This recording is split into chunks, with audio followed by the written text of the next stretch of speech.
everyone, my name is Angelica Esabuda from the Group 1 and we are the reporters for today. And we will be tackles about 3 topics. Our first topic is all about international financial institution. The second one is general agreement on tariffs and trade and the World Trade Organization.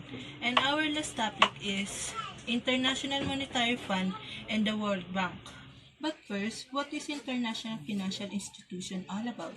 International financial institutions were founded by groups of countries to promote public and private investments to foster economic and social development in developing countries. In many parts of the world, the international financial institutions play a major role in social and economic development programs of nations with developing economies.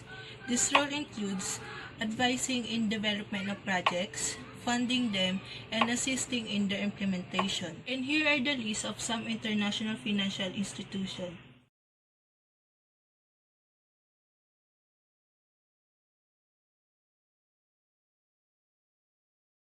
And for example, here in the Philippines, we have the International Financial Corporation, that a private sector arm of the World Bank. The International Financial Corporation strategic priorities in the countries are in the areas of infrastructures, and for example of it are the power generations, telecommunications, water, and etc. Apart from infrastructures project, the International Financial Corporation is also assisting the local banks to explore energy efficiency financing, parts of the response to climate change.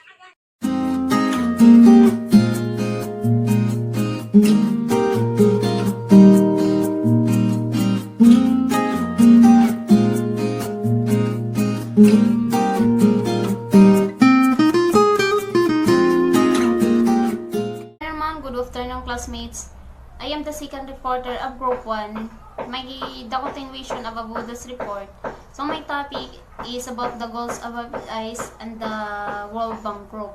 We have here 3 goals of IFI. The number 1 is to reduce global poverty and improve people living condition and standard. And the second, to support sustainable economic and institutional development. And the third is to promote regional and cooperative integration.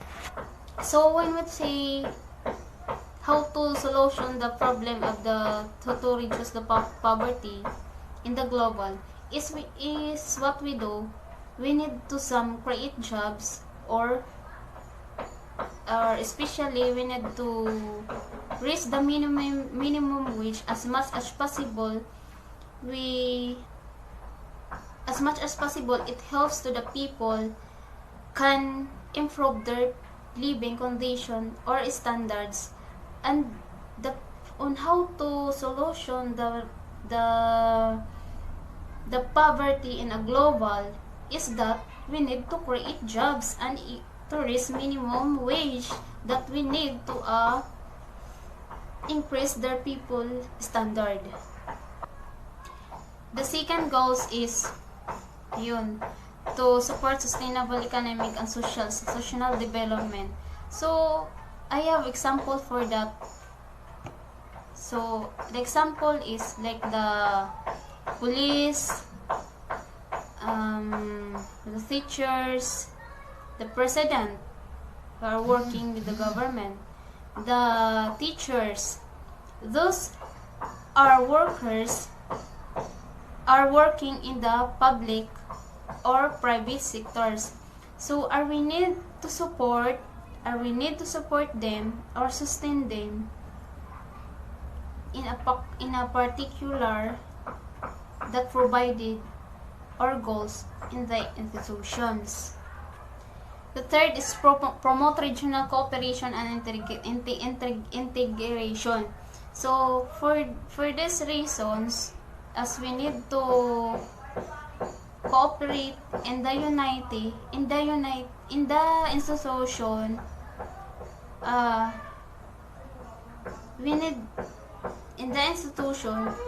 we need to promote some particular or can promote the financially or the stability through the countries. So those are the three kinds of goals in the international financial institutions. World Bank Group is a family or a group or else is a unique that has 5 institutional organization that sustainable solution that reduce poverty and well shared prosperity. IBRD, International Bank for Reconstruction and Development, it is established in 1945, which provides deep financing basis on the foreign guarantees. So, as a global development owned by 189 member countries, as the largest development as a global development of the world in the world. So it supports to the World Bank Group supportive mission. The mission is to support the financially and guarantees risk management to the people, to the countries who are in the low income. IDA, International Development Association, established in 1960, which provides financing concessional or pre-loans or grants, usually with sovereign countries. IDA has a trusted partner, pioneer, or tackling in the world that we face some problems in the world. The IDA, it continues to support them who are in the countries are facing in a problem. It focuses in the world. IDA, it focuses on the world poorest countries. IFC, International Finance Corporation, established in 1956, which provides some various forms of financing without sovereign guarantees, primarily to the countries, to the private sector.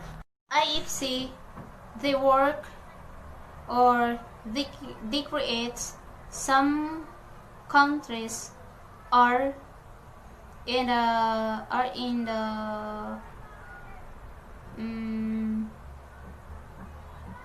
the low income, especially they give new opportunities that gives to the people living that can improve their standard, and it creates some opportunities to change their institution. MIGA, MIJA, Multilateral Investment Guarantees Association, established in the year of 1988, which provides insurance certain types of risk, including political risk, primarily to the public sector. MIGA, they provide political risk and credit enhancement for cross-borders, private sector, investors, and lenders. ICSID, International Center for Settlement and Investment Disputes, established in 1965, which worked with government to reduce investment guarantees. ICSID, it is an international arbitration or in the whole autonomous multilateral institution specialized institution to encourage international flow of investment and mitigate subsequent non-commercial risk of a whole institution of the countries. So those five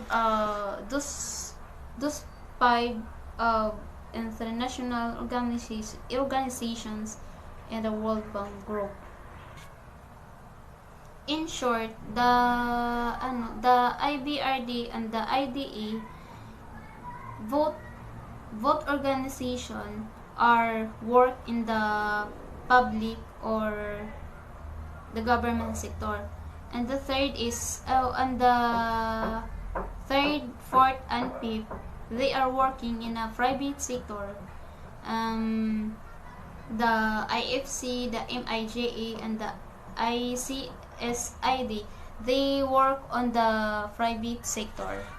It focuses to the strengthening the private sector in developing countries.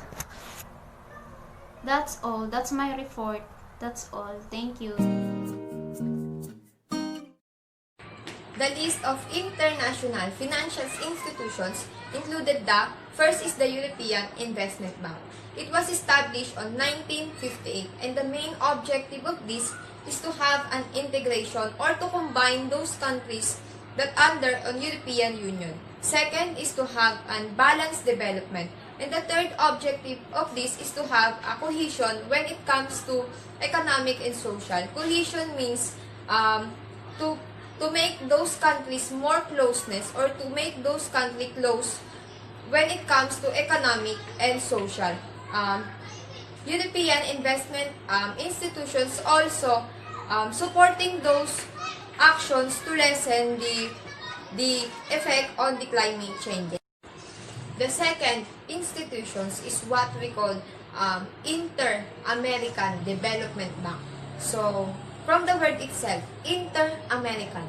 So, it was established on 1959 and they are focusing on achieving the development but in an eco-friendly way. So, meaning they want to achieve the development without making distractions in our nature.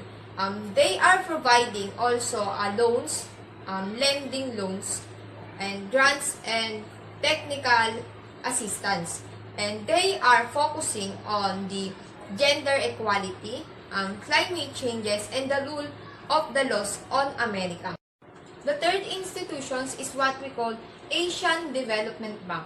So it is a multilateral development that was established in 1966 and with 31 members. So, but later on, the 31 members became 68 and 49 of them are from Asia Pacific and the rest 19 are from outside the Asia. So, the UAE is the newest country that joined on the Asian Development Bank. So, in Philippines, the Asian Development Bank are focusing on the acceleration from infrastructures and promoting local economic development. So, Bayan-Bayanihan is one of the project with the partnership of the government of the Philippines. And the purpose of this is to help the families that are affected by the COVID-19. The fourth institutions is what we call International Fund for Agricultural Development. It was established in 1974 and the main objective of this is to eliminate the rural poverty. These institutions also providing or also supporting those women empowerment and those poor peoples by helping them by sponsoring to other governments that are helping those poor people and women.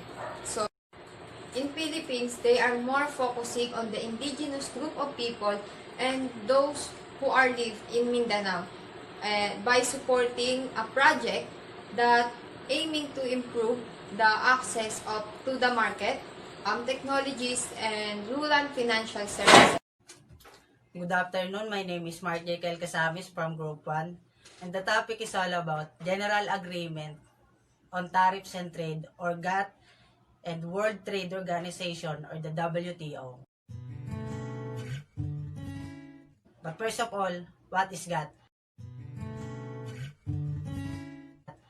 GATT is a legal and multilateral agreement between many countries participated by minimizing barriers to international trade, and they promote and encourage the international trade to lessen or put an end trade barriers such as tariffs or the tax and quotas. Meaning, GATT prioritize, they want to eliminate or reduce the tax so that many countries are not limited by trading or exchanging goods and services. In October 1947, GATT was signed by 23 countries and created after the World War II to aid global economy recovery cause of World War II by liberalizing global trade. The main purpose of GATT is to help and make international trade easier. In April 1947 to December 1993, the GATT had 8 rounds in total of negotiation, each with significant achievements and outcome. What is the famous principle on General Agreement on Tariffs and Trade? GATT's most important principle was that trade without discrimination, in which member nation open its market equally and fair to every other. For the example, let's make the topic of discrimination generally in the Philippines. Tayo mga Pinoy, ayaw natin tatratuhin tayo ng iba at hindi patas, at lalong-lalo na tayo lalamangan. Also, GATT wants the same. What is World Trade Organization? The World Trade Organization, or the WTO, is based on agreements signed by many countries or the majority number of the world's trading nations.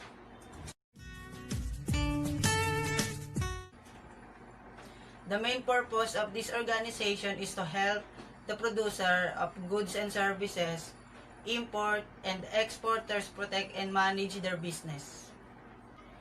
In January 1, 1995, the WTO replaced the GATT. And classmate, I am John Brixter G. Castillo from Group 1. Today I will report the relationship between the GATT, or General Agreement on Tariffs and Trade, and WTO, also known as World Trade Organization. The WTO is an international organization that trade made up of 164 members countries. The primary goal of WTO is to ensure that the trade flows as smoothly and predictably as possible.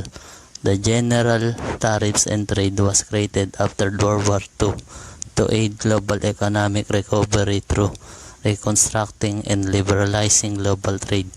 The main goal GATT is to reduce tariffs, quotas, and subsidies to the international trade.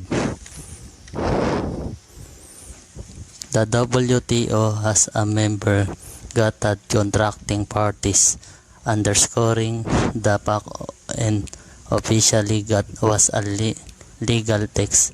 GATT dealt with trade in goods. The WTO covers that service and intellectual property as well. The World Trade Organization has a member while GATT deals the trade in goods that has a contracting parties among countries. The WTO covers the service and different intellectual properties of different markets. GATT, the international agency, no longer exists. It has now been replaced by World Trade Organization. The World Trade Organization is the new international agency that replaced the existence of GATT General Agreement on Tariffs and Trade. But why to replace the GATT International Agency? The GATT signing of 23 countries and one international law on January 1, 1948. What is the reason behind replace of GATT with WTO? GATT came into effect on January 1, 1948 and was refined over 8 rounds of negotiations leading to creation of the World Trade Organization or WTO, which replaced GATT in 1995. GATT was focused on trade in goods and aimed to liberalize trade and reducing tariffs, removing quotas among member countries.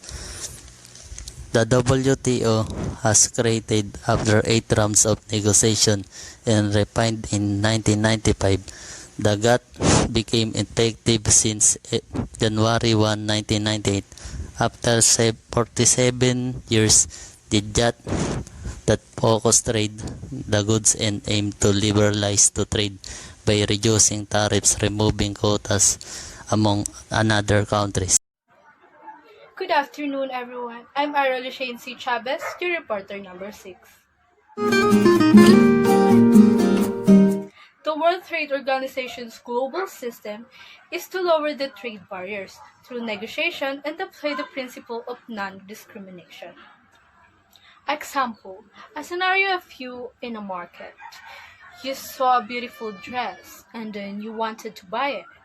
You asked the seller what is the price of that dress. But then you think of the price is so expensive for you. So you two start arguing for the price. But then you come to think that he is the only one selling that kind of dress.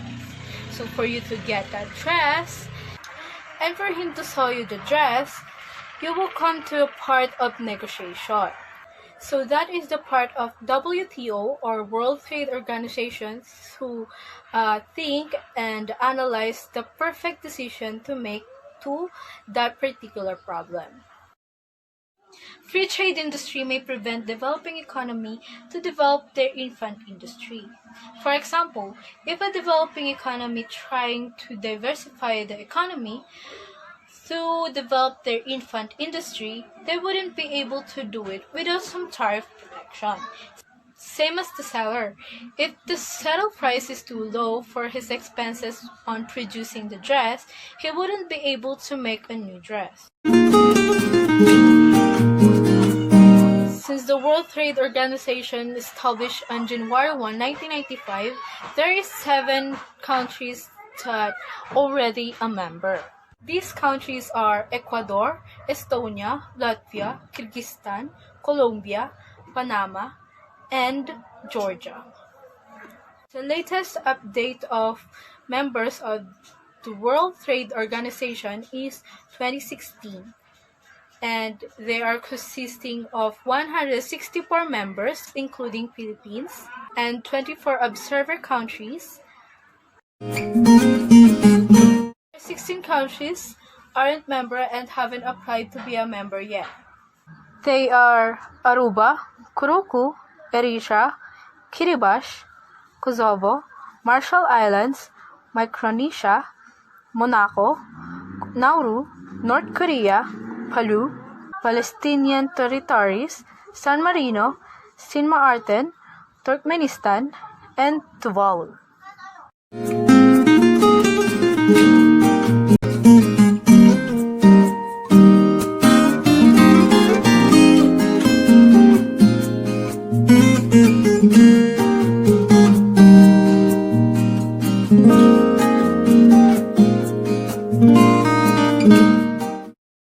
So what is International Monetary Fund or IMF? IMF is originally created in 1945 as a part of Bretton Woods Agreement, which attempted to encourage international financial cooperation by introducing a system of convertible currencies at fixed exchange rate. So, IMF aims to reducing global poverty, encourage international trade, and promoting financial stability and also the economic growth. So, they have an headquarters in Washington, D.C., but also have an offices in Paris, Tokyo, Geneva, and also in the New York. So, what is the function of IMF? IMF have three main functions. These are first, is to monitor the economies of its 189 member countries. This activity, known as economic surveillance, happens to both national and global levels. Through economic surveillance, the IMF monitor the development that can affect in member economies as well as global economy as a whole. So, the second main function of IMF is lending. The IMF lends money to nurture the economies of member countries with balance of payments problems instead of lending to fund individual projects. This assistance can replenish international reserves and stabilize currencies and also strengthen condition of economic growth. Lending through IMF takes two forms. The first is at non-concessional interest rate, and while the other is concessional terms.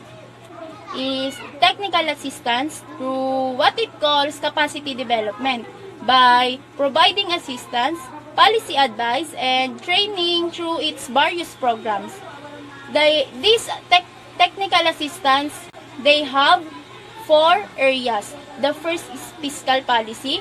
The second is monetary and exchange rates policies. The third is statistic. And the last is banking and financial system supervision and regulations. Through capacity development, the member nations can help to strengthen and improve the growth of their economies and create jobs also.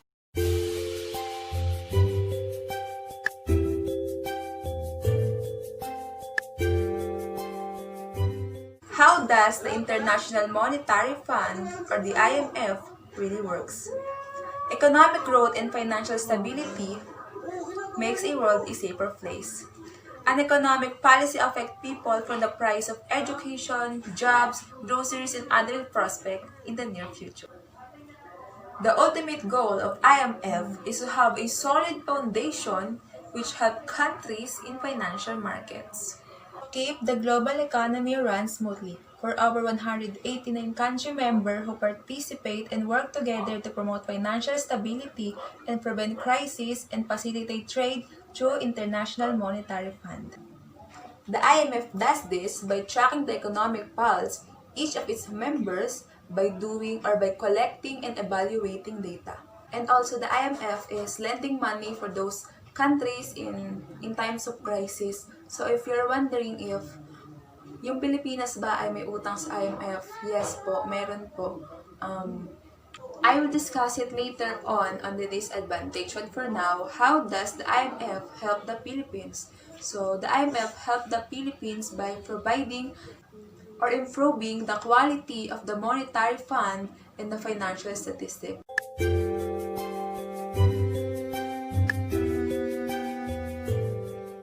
How does the IMF get its money? I'm gonna show you a short clip about it.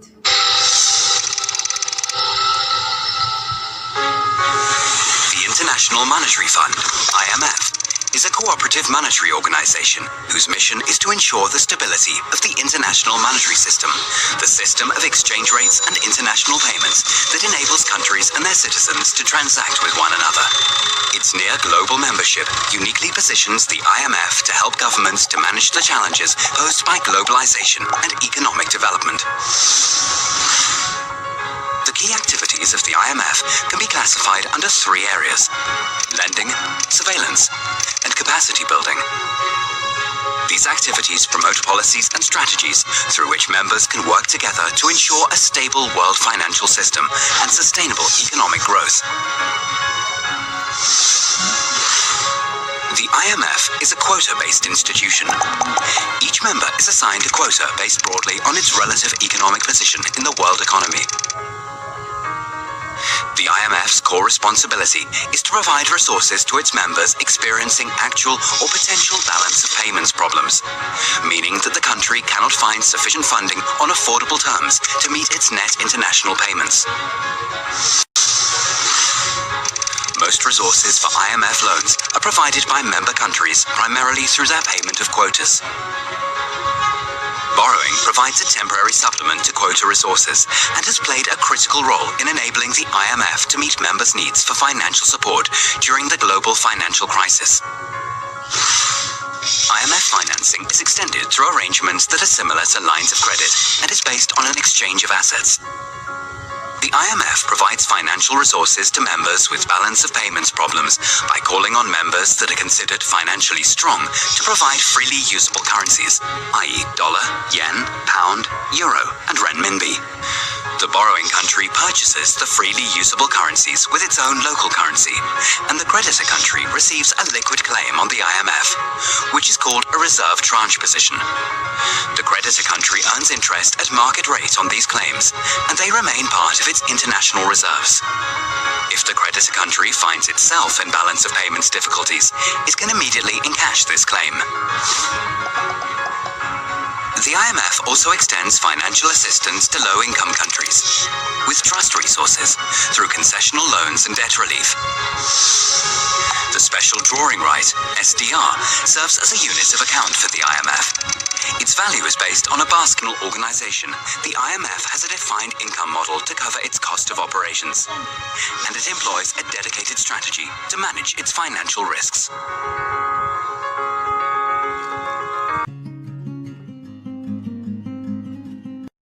If you are confused with the difference of the IMF and the World Bank, well, you're not the one. The IMF and the World Bank is so close to each other, so close that the headquarters are across the street in Washington. So what are the difference between them? The IMF job was to oversee a system affect exchange rate, while the World Bank goal is to reduce the poverty by giving assistance to the middle income to low income.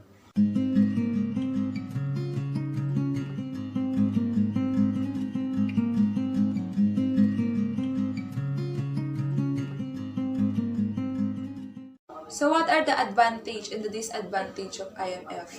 The main advantage of the IMF is seen as it promotes international monetary cooperation and global financial stability. It provides temporary financial help, particularly with those balance payment problem, including Philippines. Because we all know, nung kasagsagan nung pandemic, talaga namang naghirap yung ating bayan. Nandyan yung nawalan ng trabaho, nawalan ng pagkakakitaan kahit yung mga small businesses, yung mga nagpondo sa iba't ibang platform para lang ma-flatten pagtaas ng bilang ng mga patient na tinamaan ng coronavirus. Isa sa mga disadvantage ng IMF is the high interest rate or sinasabi nating tubo. Sa 9.6 trillion na sinabi ko a while ago, hindi ayun yung mismong nautang ng Pilipinas. Kasama na doon yung mataas na interest ng IMF and yung unsound policy na sinasabi natin. Wala silang malinaw na sinasabi kung bakit ganun kataas yung naging interest ng utang ng Pilipinas. Hindi sila nagiging masyadong transparent kung paano pa talaga yung kalakaran nila doon sa may interest rate. Kaya siguro umabot ng ganun kalaki yung balance or yung unpaid payments ng Pilipinas.